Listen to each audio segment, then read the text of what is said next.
welcome to the first of 10 lessons in the lower intermediate series of lessons for treble viol.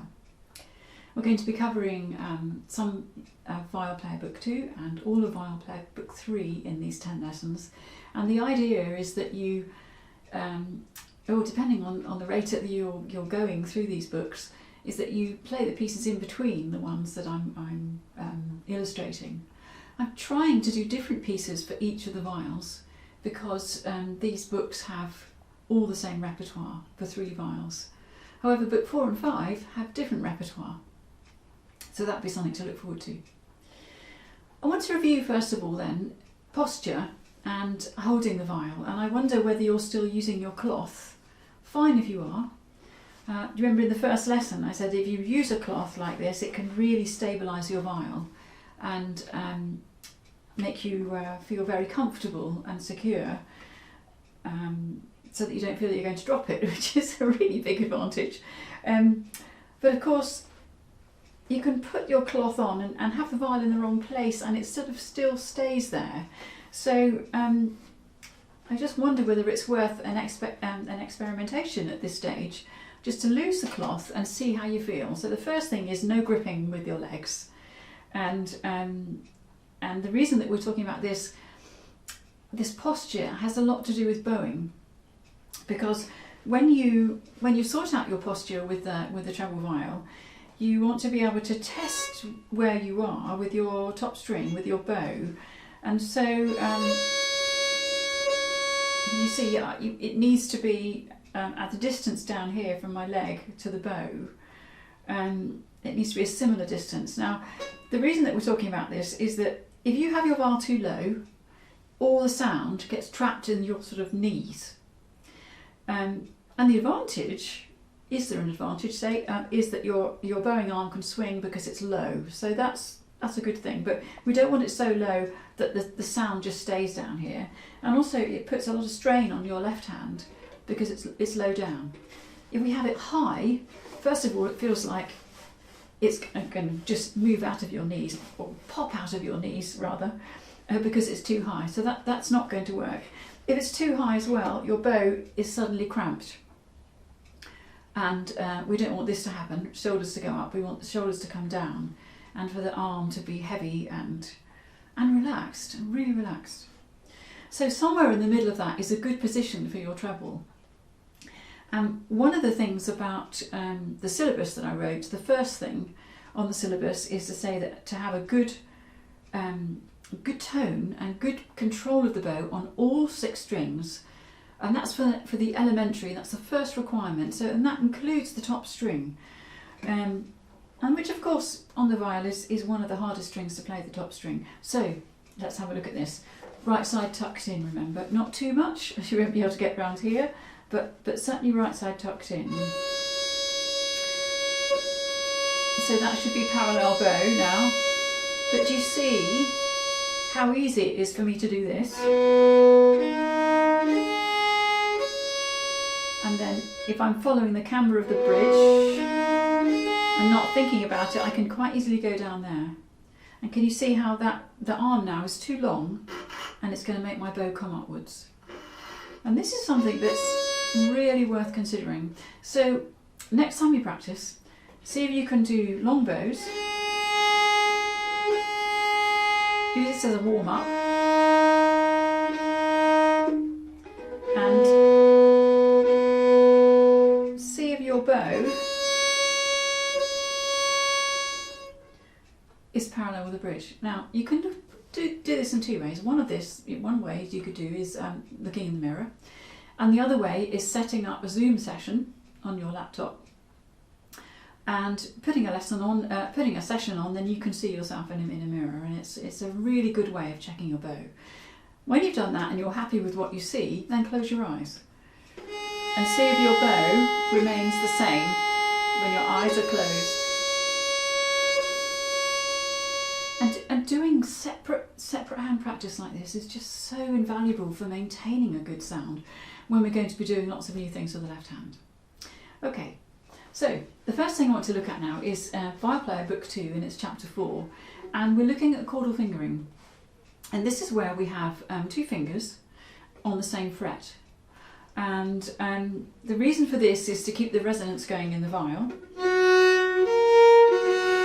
so that when we play G, A, B, you keep your G down, and then you play G, A, B, C, and the G is still down when you play the C. So, and we use different fingers because we don't want to flatten the first finger, because can you see how that changes the hand shape hugely? So we don't do that on the viol. That's one of the rules. And then we don't do 3/3 either. We are allowed to do 1/1 barre, which we've covered in the elementary lessons, and we are allowed to barre with 4/4 as well. So let's just have a look at hand shape, because when we put the two fingers on the same fret, we have to do a bit of adjustment in turning the hand round. Now, my little exercise for keeping a good hand shape is to take the end of my bow and stick it up my hand like this. And so my hand shape is like this. So I've got a nice hollow ring, if you like, with the thumb bent out, and the point of contact on the back of the viol is on the side of the thumb.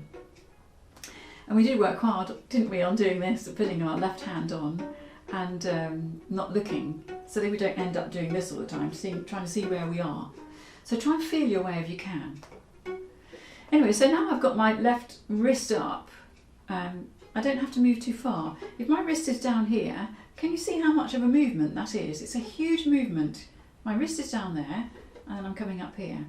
So by keeping your wrist up, it's not too much of a movement to do chordal fingering. And let's try number 1 on chapter 4, which is page 32. Let's try the exercise Pizzicato, just to make sure that we've got that's good contact, the good ringing contact with the fret. So, okay, here we go. Ready? 3, 4.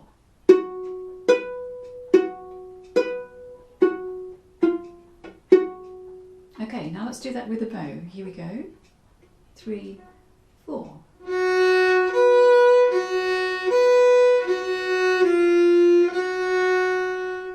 And let's do number 2. Firstly, pizzicato.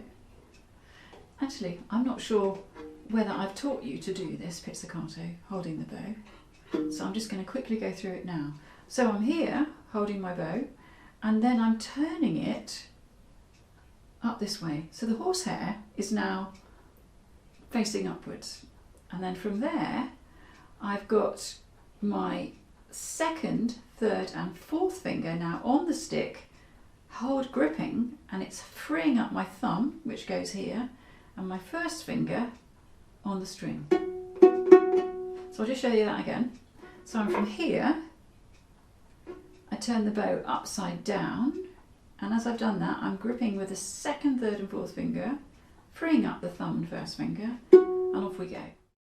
Number 2, here we go.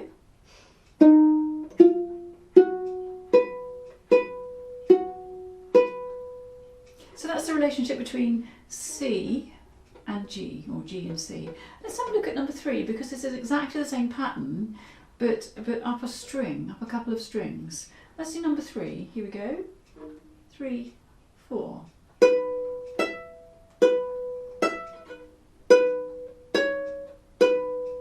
So you can see here how you've got your hand slightly turned back, and then coming round and twizzling your hand round, pivoting on your second finger so that your fourth finger is there for the D.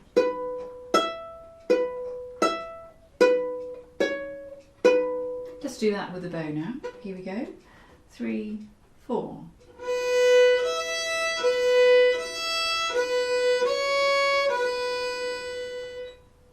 And let's do number 4. Pizzicato. 3, 4.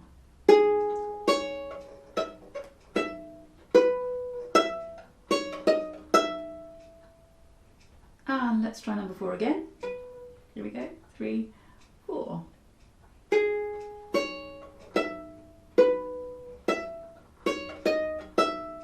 So this is slightly trickier, isn't it? Because we've got a third finger coming first,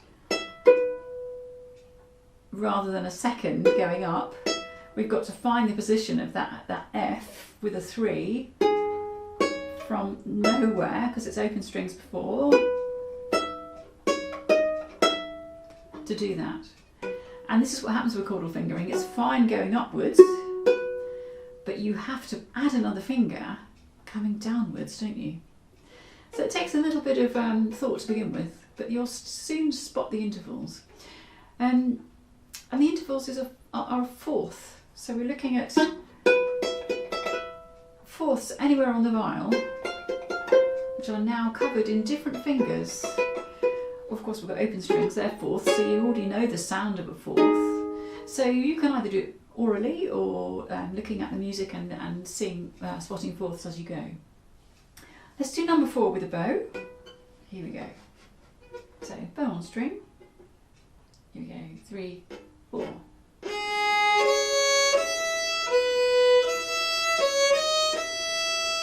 And let's do that again, just thinking about the bow this time.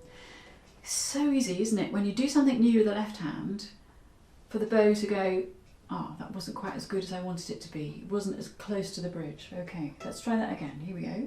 3, 4.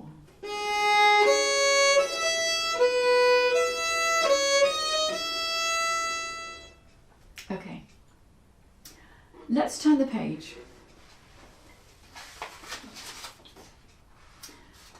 And I want to have a look at March on page 37. And this piece starts with a fourth, interval of a fourth.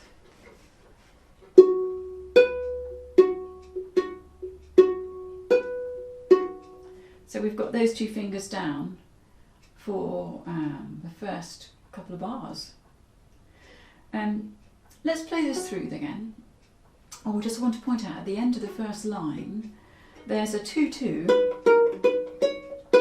because if I don't do another 2 here, I can't do this and I'm going to get into lots of trouble otherwise, because I'm going to run out of fingers. So there's an example of having a fourth with a 2-2, but only as an exception so that we don't run out of fingers.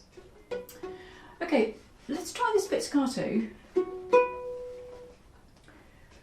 Okay, here we go. 1, 2, 3.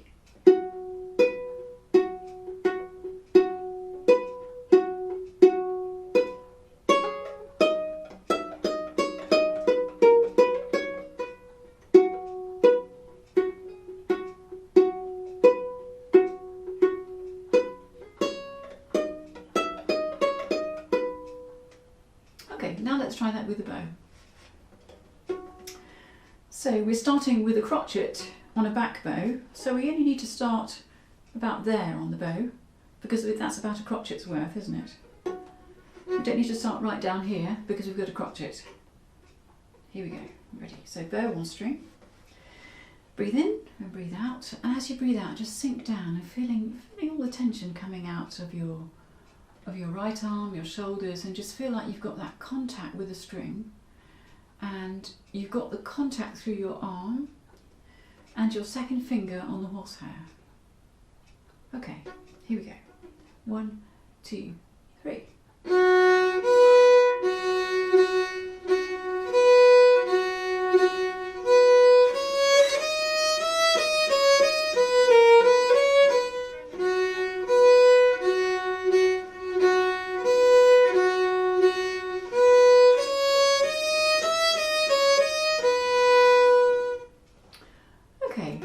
So, how much were you thinking about your right hand then?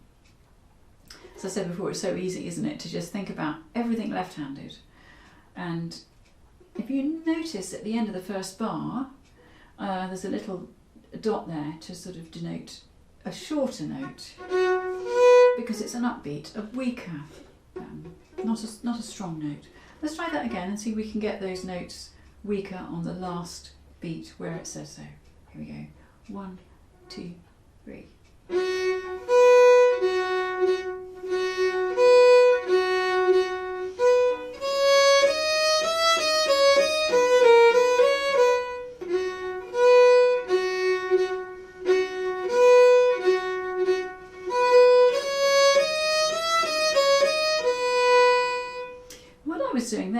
actually making the third crotchet slightly weaker, because when we have repeated notes, we never want to play them the same, which gives me a bit more space to feel the phrasing across the bar, doesn't it?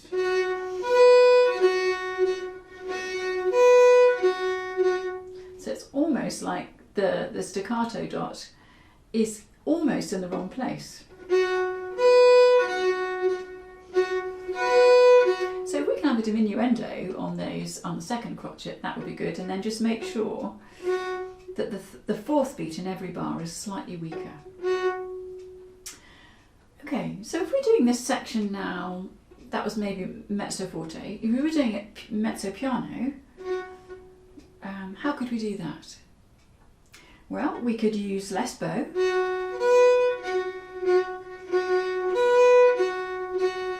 And just playing at the tip here. And we could also support the hair with the tip of the third finger here, taking the weight of the bow and making it quieter.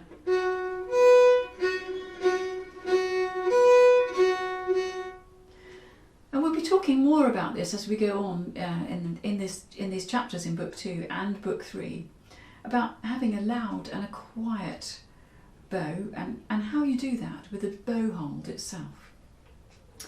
Okay, let's go on to the second section now. And there's a lovely opportunity here in bar 9 to play these lovely open Ds where we've got great control of the bow because we've practiced it already and our long notes. Okay, I think we could probably do this arco. Here we go. So bow on string, just sink down. 1, 2, 3.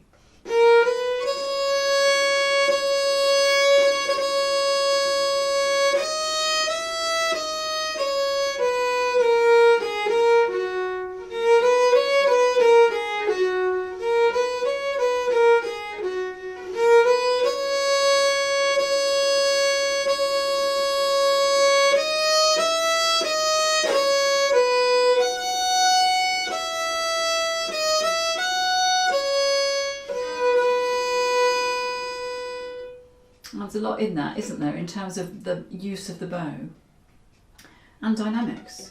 Note-wise, it's not that difficult at all, is it? But it's a really good opportunity for us to express something with the bow. So we've got a diminuendo, haven't we, in bar 11.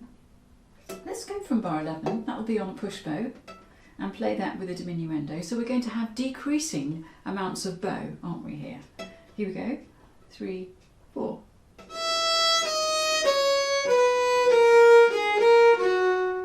And now we're down to a mezzo piano.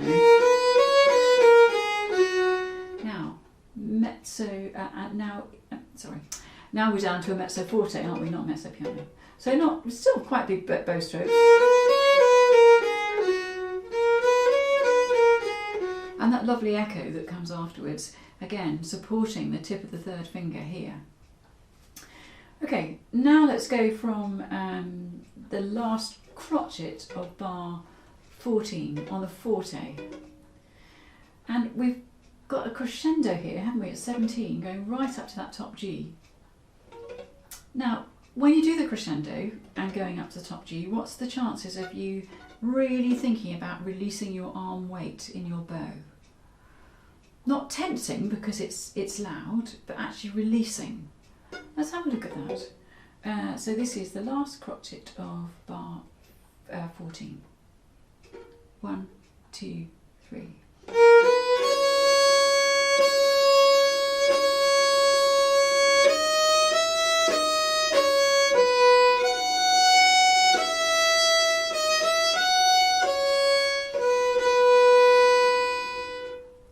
It's really interesting, isn't it? When you play loudly, it's very easy to tense up, isn't it? Think I'm going to get into the string and tense up. It's just the opposite. Let's just play that bar 18. Here we go. 3, 4. So nice and loud. And again, really releasing the arm weight. Here we go. Yeah. When I was first learning the treble viol, someone said to me, if you think about the placement of the bow as almost being the other side of the bridge, you'll be about right this side of the bridge. And it's a really interesting comment because it does really make you think about where you are on the string in relation to the bridge. If you're aiming for down here, up on the other side of the bridge in your mind, it makes your arm just sort of sink down and be as close as you can to the bridge. And you know, it's that place, which is going to make a beautiful sound on your instrument. It might be further away from the bridge on your instrument than mine, but there is a place where your top string will sing. And trying to maintain that place with the bow stroke is something that you can work on, as I mentioned at the beginning of the lesson. Because as you come away from the bridge, the string gets looser because it's not as tight. And it's very easy when you're playing on the top string for the bow to travel up and down the string rather than staying in one place. So by, in your mind, thinking I'm so far down the top string that I'm almost thinking about being on the other side of the bridge, and releasing that arm weight will really try and get your bow to behave itself. And that's what we want to happen on autopilot. Doing things on autopilot is one of the best things, so you don't have to think about it. You can think, right, oh, that's done, I can concentrate on this. Or that's done, I could concentrate on something else with the bow. And there's a whole vocabulary of bowing in chapter 5 in book 3 that we're going to be looking at in this series of lessons. Anyway, that's it for this lesson. I hope that's been useful in terms of posture and holding the viol. Remember, it's fine to use the cloth if you want to, but if you don't, that's also fine. And try to keep the same place all the time with your viol. So have some reference as to where it comes on your body. Get someone to take a photograph of you. But but when you're starting out, keep things consistent because it's so much easier. Okay, see you in lesson 2.